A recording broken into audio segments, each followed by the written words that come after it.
You can say hi first. Oh, well, hello there. A little early tonight, but Joe and Joe on Facebook, and we are finishing out the week. A rather interesting week, hot week, active week tonight for some, not all, but we've got an interesting weather pattern to talk about. Yep, Joe's for FiOS 1 News Hudson Valley, but I'm filling in on FiOS 1 News Hudson Valley tonight, along with my regular duties on FiOS 1 News Long Island and New Jersey. Have a few developments with regards to the severe weather tonight. It doesn't appear like, for us anyway, that we're going to see anything other than maybe a couple of passing showers. Perhaps there might be the odd thunderstorm that could bubble up between now and midnight. But if you look down at the bottom of the screen is the Northeast Regional Radar at the moment. And if you look over on the left, that is the Storm Prediction Center's assessment of severe weather risk, which they just added in the last hour. They went to a moderate risk of severe weather across upstate New York, and the potential for some tornadoes. There's a tornado watch in the red box and a severe thunderstorm watch in the blue box that you see there. Right. It envelops the areas generally north of Albany, most of the Adirondack region of upstate New York, and also all of the Green Mountain State, Vermont. Those are the two regions or the two states that are involved in this tornado watch.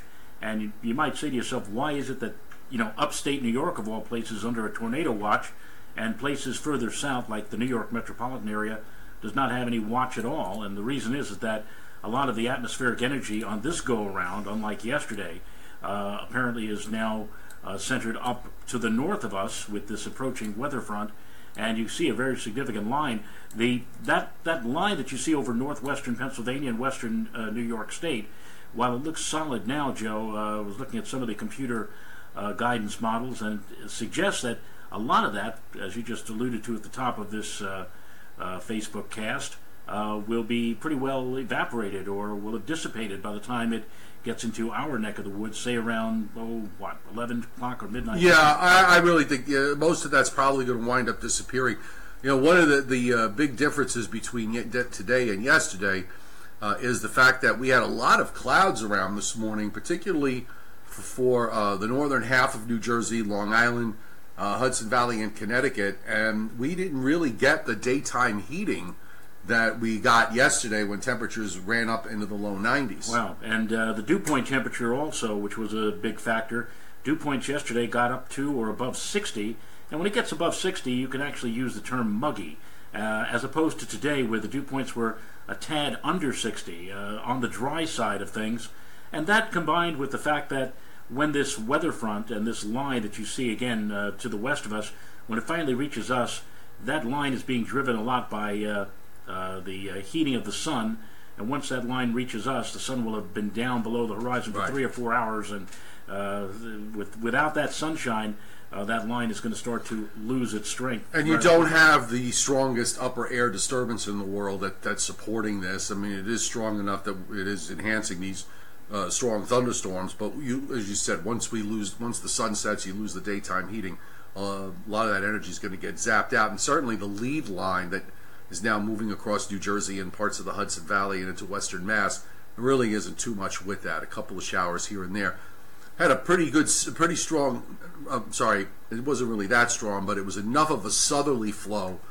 Coastal locations, Long Island, south-facing shorelines of Connecticut, southern Westchester County, 70s, now in a lot of those places in the 60s. Right, and whereas perhaps as early or as recent as last Monday or Sunday, we would say, hey, that was a nice warm-up there, where the temperature's reaching into the 60s and near 70. After what we went through yesterday now, all of a sudden, those temperatures, everything is relative now. Everything is a lot cooler as compared to what we had just 24 hours ago. I was out at the Weather Service yesterday working on a project that we'll be showing later on. We'll have more details about that probably at some point next week. But we talked about the fact, I brought up the subject of Long Island and thunderstorms, and the fact that in the last 5 years or so, there's been a definite decrease, and much to my surprise, in discussing this. That decrease in thunderstorm activity not only applies to Long Island, but actually, when you cover the whole season of thunderstorms, has also been the case across New Jersey and the Hudson Valley. And apparently, some people have been doing some research into this, and it appears that there is a bit of a broad 5-year thunderstorm cycle, and we were in the downslope of that thunderstorm cycle, which apparently is now at the bottom and starting to turn higher. So if that cycle is to be believed, we actually will probably start seeing an increase in thunderstorm activity, perhaps not maybe to a slight degree this year, but over the next several years, we may be seeing an increase in thunderstorm activity. And they have any idea why there's a cyclical? They haven't gotten that far yet, but they've kind of figured out that there seems to be this sort of ebb and flow 5-year up and down. The other thing we talked about, which is the Gulf Stream, and we'll come back to that in a second. I just want to show, with the new GOES satellite, what's really cool is the fact that you could actually see the layers of the clouds. And if you look off to the left, folks, right over there, I don't need to put my finger through Joe Rayo's nose, but if you look off to the left, I have the visible satellite view up here, and you can see the actual layers of the clouds that were over us through a good part of the day. Now, notice South Jersey, the southern half of New Jersey, had a good deal of sunshine, so they made mid to upper 80s, and eventually made up into the mid 80s in North Jersey, but it took a while for it to get there. And then it got to about or just over 80 in the Hudson Valley late in the afternoon. But it's probably too little too late with regards to thunderstorm development. You can see the cloud tops out to the west and north, very impressive there in western PA and on up into western New York. And those storms will probably hold together fairly strongly, I think, when they get into central PA.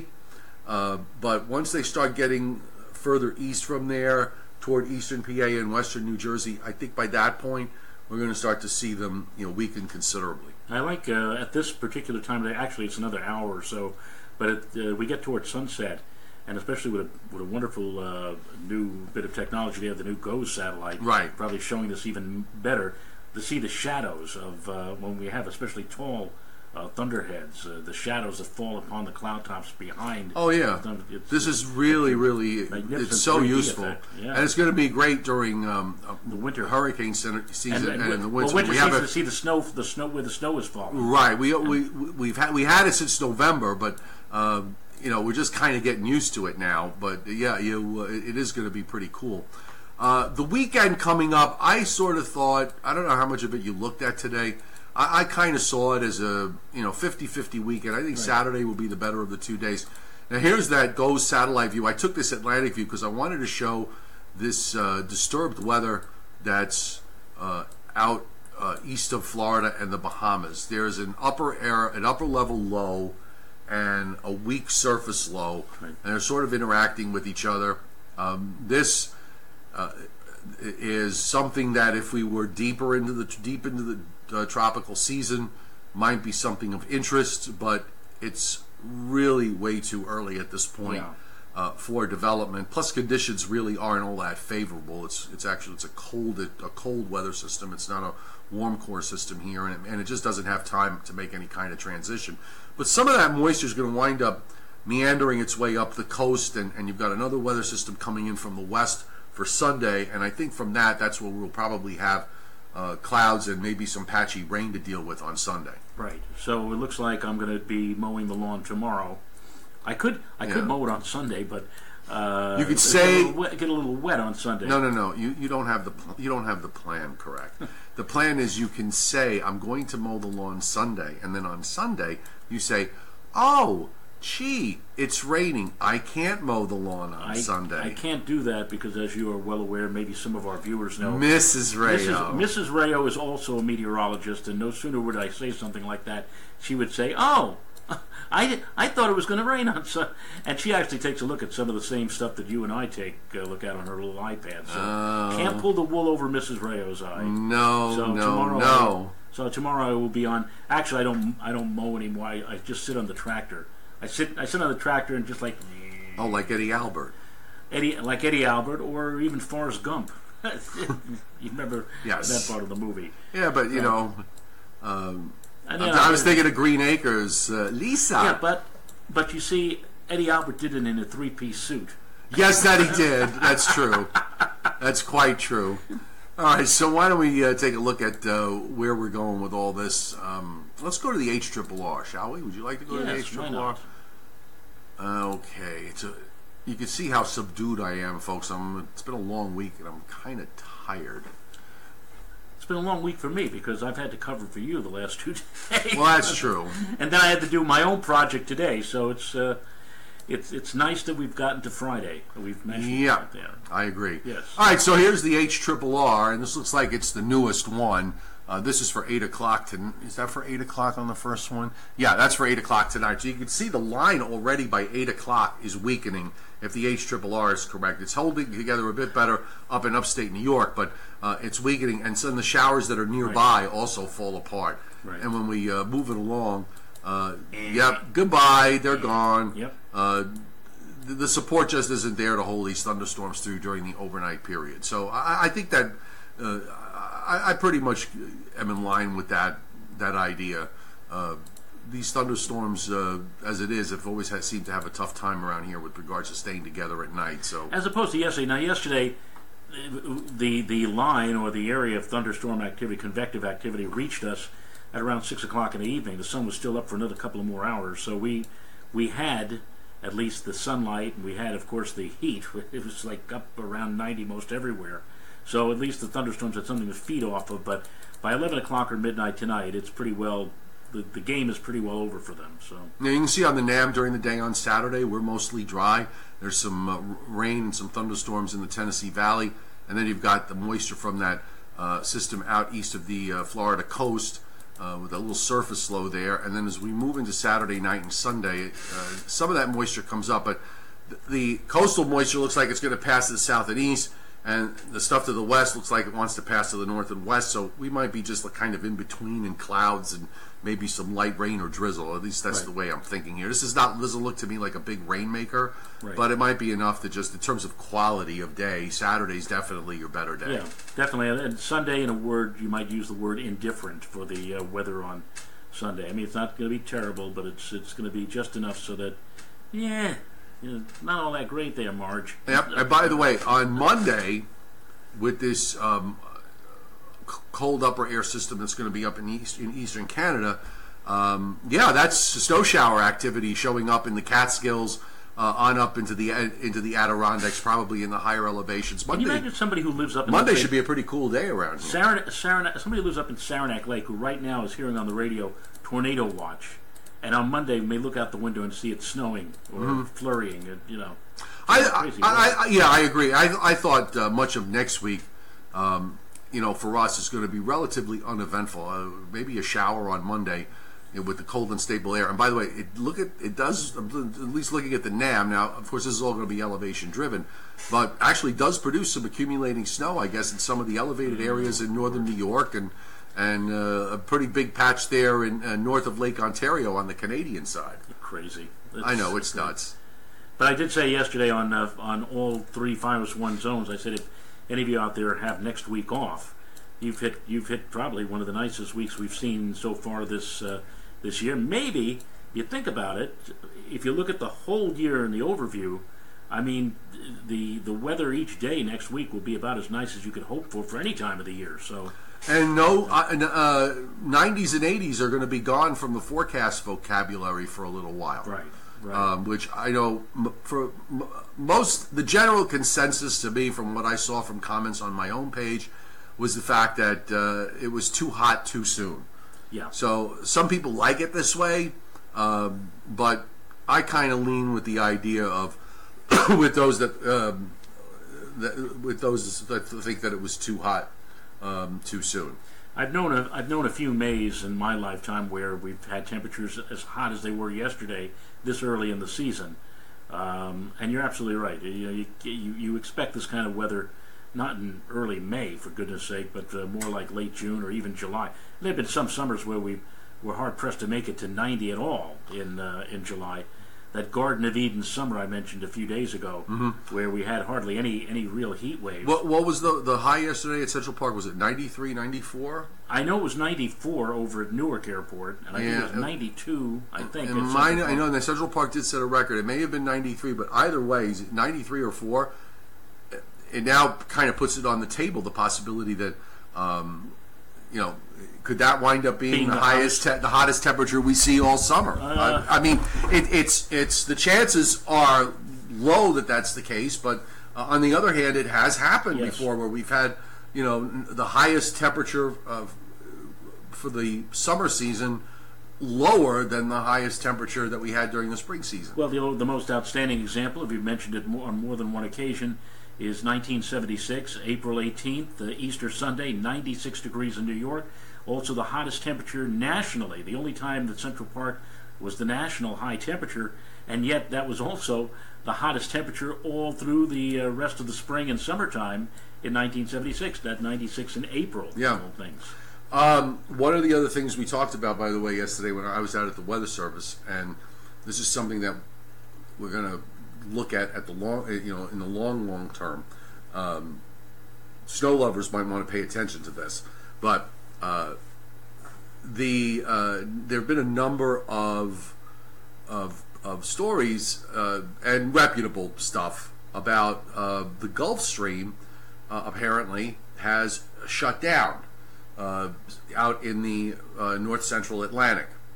And this was something, by the way, that was predicted by Dr. Bill Gray, if you remember Dr. Bill Gray from Colorado State University, one of the first to really kind of come out with the of trying to forecast the strength and activity of hurricane season, and did it with some rather successfully over a number of years. He's passed away, but he predicted and was derided for this prediction back not quite a ways back. He predicted that the Gulf Stream in the Atlantic, in the north central Atlantic, would shut down.